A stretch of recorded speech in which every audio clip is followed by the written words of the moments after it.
নমস্কার। আজকে যে বিষয়টা নিয়ে আমি আপনাদের বলবো সেটি হচ্ছে শিবরাত্রি। শিবরাত্রি সম্পর্কে আমরা সবাই কম বেশি জানি, শিব কি, কেন, কি জন্যে, কি কারণে। তাও একটু ছোট্ট করে আমি বলি। শিব হচ্ছেন আদি এবং অনন্ত, যিনি সৃষ্টি, স্থিতি, ধ্বংসের প্রতীক, যিনি পরমেশ্বর, অর্থাৎ যার কোনো আকার নেই, যিনি নিরাকার। আমরা শিবরাত্রি কেন পালন করি? এই শিবরাত্রিটা হয় ফাল্গুন মাসের কৃষ্ণপক্ষের 14তম দিনে। ওই দিন শিব এবং পার্বতীর বিবাহ হয়েছিল এবং শিব ওই রাত্রিরে সারা রাত ধরে সৃষ্টি স্থিতি বিনাশের প্রলয় নৃত্য নেচেছিলেন, অর্থাৎ সৃষ্টি থেকে ধ্বংস, ধ্বংস থেকে শুরু। তাই ওই রাত্রিটা আমাদের সারা রাত্রিটা জাগতে হয় এবং চার প্রহর 8 প্রহরে আমাদের 24 ঘন্টা। এবার আমরা প্রহর কি করে হিসাব করব আমি আপনাদের সহজ বাংলা কথা বলে দিচ্ছি। 24 ঘন্টায় হয় একটা দিন। 24 ঘন্টায় হয় একটা দিন, অর্থাৎ সূর্য যখন থেকে উদয় হলো পরের দিন উদয় না হওয়া পর্যন্ত একটা দিন। প্রত্যেকটা প্রহর ইজ ইকুয়াল টু 3 ঘন্টা। তাহলে 3 × 24।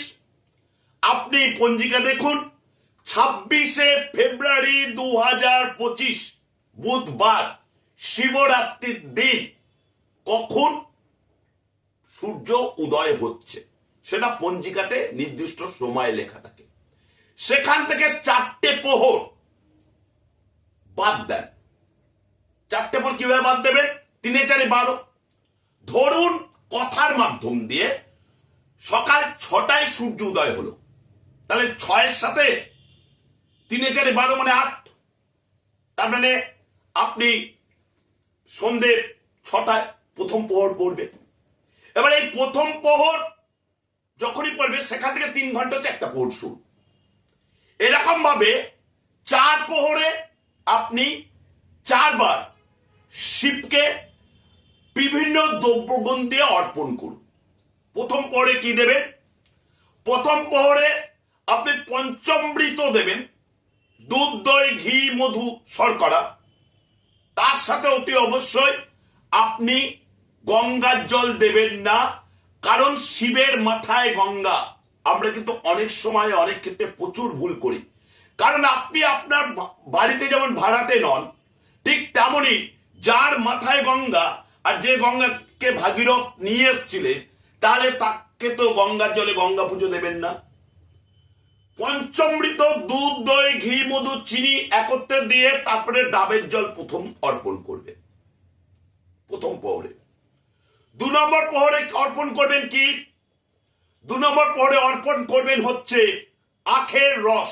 পঞ্চামৃত দেওয়ার পর আখের রস। 3 নম্বর প্রহরে অর্পণ করবেন কি? অঘুরু।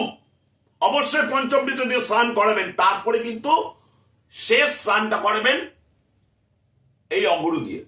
আগের 2 বারও তাই। চতুর্থ প্রহরে দেবেন আপনি ডালিমের রস, অর্থাৎ ডালিম বেদানার ফল কিনে নিয়ে আসবেন। সেই ফলটাকে যেভাবে রস করবেন, সেই রসটা অর্পণ করবেন। অতি অবশ্যই ঘিয়ের প্রদীপ জ্বালাবেন অখণ্ড, সারা রাত ধরে যেন জ্বলে। আর চেষ্টা করবেন শিব পুরাণ পাঠ করতে।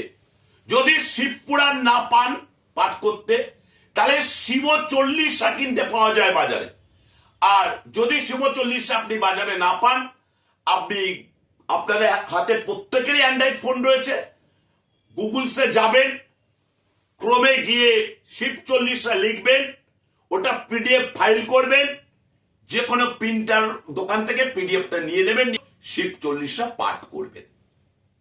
আর যে মন্ত্রটি অতি অবশ্যই আপনারা জপ করবেন সেটি হচ্ছে মহামৃত্যুঞ্জয় মন্ত্র। কি মন্ত্র? ওং জুং সং ত্র্যম্বকেশ্বর যজামহে সুগন্ধি পুষ্টি বর্ধনং উর্বরকিম মাতৃমুখী সংস্থিতা। আর প্রত্যেকবারই পঞ্চ ফল নিবেদন করবেন, পঞ্চ মিষ্টান্ন নিবেদন করবেন। এবার প্রশ্ন অনেকেই করতে পারে যে আচ্ছা পঞ্চমৃত তো আমরা দিলাম, তার সাথে একটা করে যে আপনি বলছেন প্রথম প্রহরে ডাবের জল, দ্বিতীয় প্রহরে আখের রস, তৃতীয় প্রহরে অঘুরু, আর চতুর্থ প্রহরে ডালিম রস, এগুলো দিলে কি কি লাভবান হবে? প্রথম প্রহরে ডাবের জলে আপনার গৃহস্থ শান্তি, সর্বসুখ শান্তি, মানসিক শান্তি এবং দাম্পত্য জীবনের সুখ পাবেন। 2 নম্বর, আখের রস দিলে আপনার অর্থনৈতিক শ্রীবৃদ্ধি লাভ হবে। 3 নম্বর, আপনি অঘুরু নিবেদন করলে আপনার অকাল মৃত্যু, ব্যাধি, দুর্ঘটনা, যে কোনো কনিক রোগ থেকে আপনি মুক্তি লাভ করবেন। আর ডালিম দিলে আপনি সর্বশক্তিমান দেবাদিদেব মহাদেবের আশীর্বাদ পাবেন। আপনি যে কাজেই যাবেন, যে কর্মেই আপনি থাকবেন, সেখানে আপনি সাফল্য লাভ করবেনই করবেন। ভালো থাকবেন, সুস্থ থাকবেন। আরো যদি কিছু জানতে চান আপনারা, তাহলে অতি অবশ্যই আমার কমেন্ট বক্সকে লিখে রাখুন, বা হোয়াটসঅ্যাপ নাম্বার 8697670886 আপনারা হোয়াটসঅ্যাপ করে রাখুন। অবশ্যই আপনাদের প্রশ্নের উত্তর পাবেন। নমস্কার।